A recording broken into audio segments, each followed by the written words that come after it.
व्यासपीठ गावची खबर न्यूज। शिळफाटा इथं असणाऱ्या विद्यार्थी गरुड झेप अभ्यासिका या ठिकाणी विद्यार्थी वर्गाकडे प्रशासनाचं दुर्लक्ष।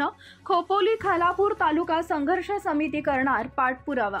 रायगडचे तत्कालीन जिल्हाधिकारी महेंद्र कल्याणकर यांच्या संकल्पनेतून खोपोली व शिळफाटा इथं स्पर्धा परीक्षेचा अभ्यास करणाऱ्या विद्यार्थी वर्गासाठी अभ्यासिकेचा आरंभ करण्यात आला।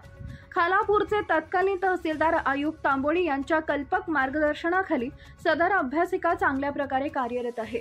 आजपर्यंत साधारण 23 विद्यार्थी प्रशासकीय सेवेत कार्यरत आहेत। हे या अभ्यासिकेचं यश आहे। 1 ते 1.5 महिन्यापासून विद्यार्थी असुविधेचा सामना करत आहेत। अनेक वेळा अर्ज करूनही प्रशासन या मागण्यांकडे दुर्लक्ष करत आहे। अभ्यासिकेत अभ्यास करणारे विद्यार्थी हे समाजातील सर्व स्तरातील विद्यार्थी आहेत। नोकरी करून पुढील शिक्षण घेणारे विद्यार्थी हे या अभ्यासिकेतील वाढीव वेळ मिळावा यासाठी आग्रही असून पिण्याच्या पाण्याची गैरसोय असून स्वच्छतागृहाची स्वच्छता विद्यार्थी करतच असतात व सदर ठिकाणी वायफायची व्यवस्था सुद्धा विद्यार्थी स्वतः पदरमोड करून करत आहेत। यातून मार्ग निघत नसल्याने विद्यार्थी वर्गाने खोपोली खालापूर तालुका संघर्ष समितीकडे दिनांक 27 एप्रिल 2025 रोजी याकडे लक्ष द्यावे अशी लेखी विनंती केली। खोपोली खालापूर तालुका संघर्ष समितीच्या वतीने डॉक्टर शेखर जांभळे व मोहन केदार यांनी पाहणी करून विद्यार्थ्यांच्या समस्या जाणून घेतल्या। विद्यार्थी वर्गाने यावर मार्ग काढल्यास अभ्यासात अधिक लक्ष देता येईल हे वास्तव सत्य मांडलं। सदर अभ्यासिका चांगल्या प्रकारे कार्यरत असून शासनाने अधिक लक्ष देऊन विद्यार्थ्यांना सोयी उपलब्ध करून द्याव्या यासाठी शासन दरबारी सातत्यपूर्ण पाठपुरावा करून प्रसंगी न्याय मिळवण्यासाठी आंदोलन करण्याची तयारी असल्याचं खोपोली खालापूर तालुका संघर्ष समितीच्या वतीने डॉक्टर शेखर जांभळे व मोहन केदार यांनी सांगितलंय।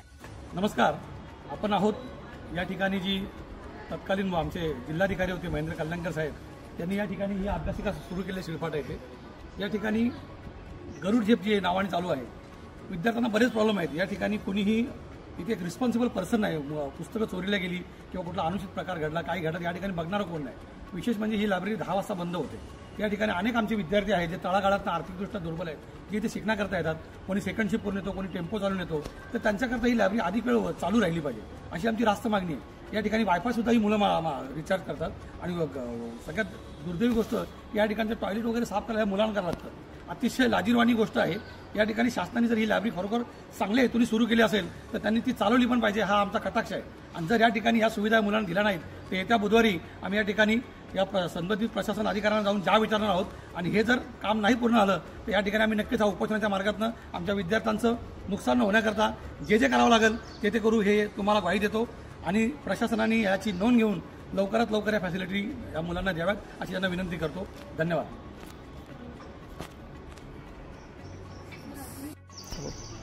या लायब्ररीमध्ये अभ्यास करून खूप लोक सक्सेसफुल सुद्धा झाले। लाईक 2 दिवसापूर्वीच एक मुलगा MPSC through water conservation officer झाला आहे। एक मुलगा इस्रोला लागला आहे।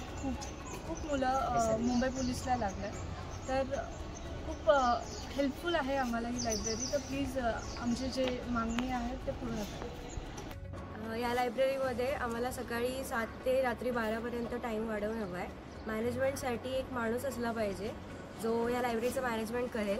पाण्याची वगैरे पिण्याच्या पाण्याची सोय व्यवस्थित झाली पाहिजे।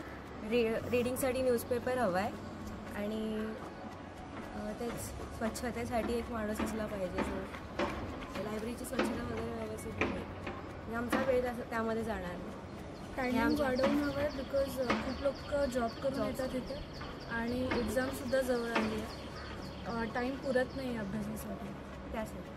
आणि इथे साफसफाईला कोणीच माणूस नाही आहे, तर साफसफाई करायला मुलंच सध्या टॉयलेट क्लिनिंग वगैरे करतात, तर त्यासाठी पण एक नगरपालिकेने बघायला पाहिजे। वेळेच्या संदर्भात सगळ्यात महत्त्वाचा मुद्दा असा आहे की सगळ्यांनाच वेळेचा प्रॉब्लेम नाही आहे। 9-10 वाजेपर्यंत करणारी सगळ्यात जास्त मुलं आहेत ती 9-10 वाजेपर्यंत करणारीच आहेत। पण जशी माझ्यासारखी अजून 3 ते 4 मुलं आहेत तिथे जी जॉब करून करतात। मी स्वतः टेम्पो चालून हे करतो, सगळं टेम्पो आहे आमचा। तो दिवसभर असल्यानंतर मग टाईम भेटत नाही, 6-7 नंतर जास्त अभ्यासाला वेळ मिळतो मला। त्यामुळं 10 ते 12 किंवा 12:30पर्यंतचा टायमिंग आपल्याला वाढून मिळाला तर ही सगळ्यात पहिली मोठी मागणी आहे. दुसरी मागणी अशी की वायफायचं रिचार्ज सध्या मुलं कॉन्ट्रीब्युशन काढून करत आहेत, तर त्याची पण सोय केली तर बरं होईल. काही मुलं स्पर्धा परीक्षा करणारी आहेत, त्यांना करंट अफेअर्सच्या दृष्टिकोनातून रोजचे रोज महत्त्वाचे 2-3 पेपर आहेत, जसं की इंडियन एक्सप्रेस, द हिंदू आणि लोकसत्ता. हे 3 महत्त्वाचे पेपर जरी शासनाने चालू करून दिले तर आम्ही आभारी आहोत त्यांचे. आणि टॉयलेटचा मुद्दा असा की दोन टॉयलेट साफ करायला इथं कोणी नाही आहे. 15 ते 20 दिवसानंतर सगळी मुलं एकत्र जमून ते सगळं साफ करतात. शेजारीच आपल्या इथं उर्दू शाळेचं जे टॉयलेट आहे तिथं साफ करायला आठवड्यातून 3 दिवस येतात साफ करणारे नगरपालिकेचे. तर त्यांनी फक्त आठवड्यातून 3 दिवस नाही, कमीत कमी 2 दिवस जरी इथे येऊन साफ केलं तर सगळा प्रॉब्लेम सॉल्व्ह होईल.